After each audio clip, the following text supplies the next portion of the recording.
Welcome back to another episode of Gamer Zero, where we spread that gaming truth like a virus. I'm your host, T Heel. I took a couple days off, if you guys don't know, last week, and one day last week and one day this week, so I had a 4-day weekend, and it was really to decompress, unwind, get my energies a little bit about me. Work's been beating down on me, so what I wanted to do was, can't guarantee this, work's crazy, but I wanted to get back into the habit of just, finding good articles, news, interesting topics, and kick it to you guys. As you see the title, this one I'm talking about Microsoft and banning accounts, and what I found this article today that really caught my interest in. You guys know me, I normally freeball everything, but I wanted to take down some notes, so that way I was a little bit clearer in thought, get myself some place to start off with. But pretty much what I'm going on about is, I've heard about this for a while now, and I didn't, never dug too much into it. I don't have a 360. I'll be getting mine this holiday season. So it's been catching more of my attention. I've been paying a little bit closer attention to how Microsoft handles some of the subtleties. And the banning of accounts for what seems to be a very unclear reasoning for them to ban your account.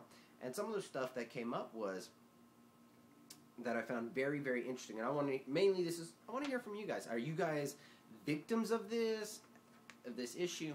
So what I've heard over the years, and the article I read today goes into, if your account's banned, they really don't tell you why. Either they ignore you, and your only real options are to go onto the forums and make comments there, where they delete your comment, or they give you a kind of a PR cookie cutter response, and which is the applies to all pretty much type of response. To me, if you're banning my account, and first off, I don't believe you should have to pay for online, so that right there is a big thing. But if you pay for your Xbox Live Gold membership, and your account is banned for whatever reason that you don't even know yet, right? If you're legitimately not doing anything illegal or not altering your system that allows you to exploit games in an unfair advantage, so get all that disclaimer stuff out the way. If you've legitimately done nothing wrong, you've paid your $60 or $50 or whatever for however you got your Xbox Live Gold membership. You have games, all these games you purchased on the marketplace saved to your account. You have money invested. You have time invested. And out of nowhere, they ban your account. They bring down that ban hammer. You, personal opinion for me, should be able to have a direct line to Microsoft's a department set up to be able to dispute these and get an actual reason for why you were banned, and not a cookie cutter response. Because first off, as the consumer of Microsoft, this should be very important for them to give you a feedback. They have already had some hiccups, red ring of death, that they owe the consumer an answer, a legitimate investigation, proof, and answer. It's just common courtesy if you want to keep people coming back to your platform. So, a few things that came up to my mind, questions I had mainly for you guys. I want to know how you feel. Question number one, if this has happened to you, did Microsoft resolve the issue and get your account restored? So that's the first question. If it happened to you, were you able to get a hold of Microsoft, and did they fix it? From what I'm hearing over the forums, it's not the case. And the article that I read in particular today says, no, that's not happening. They're not doing it for people unless you're a part of the press, and then they give you a little bit more love. So next question. If not, do you feel you've been cheated out of your money, time, and your rights as a consumer? Do you feel you were wronged? If they're not going to give you an answer, but they're just going to take your money, your time, and say, tough shit, get another account. So that's my second question. Number 3.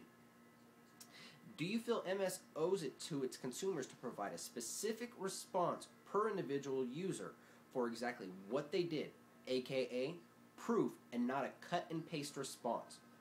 I mean, I think that's a fair question that you should be able to ask Microsoft.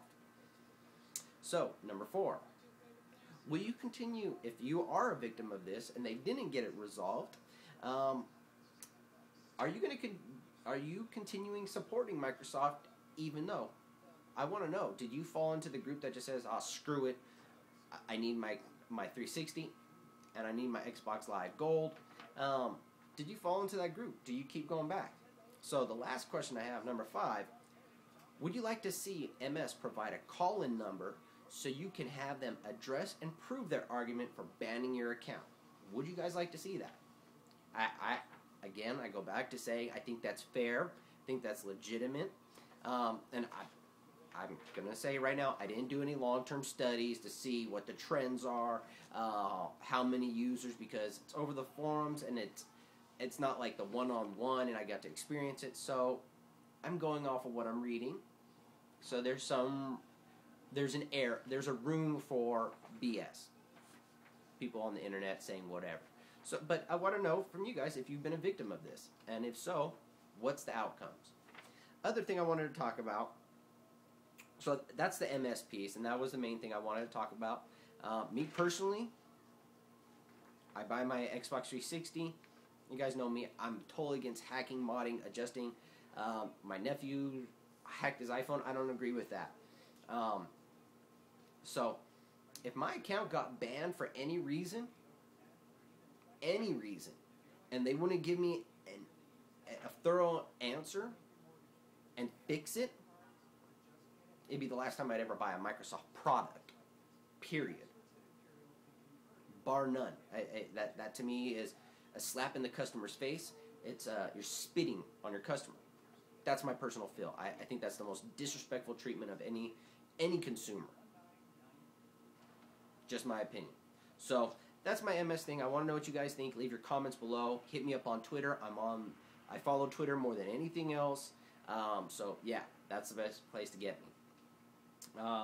So the other thing I wanted to talk about was apparently Dark Souls was leaked early, and I think this is so awesome.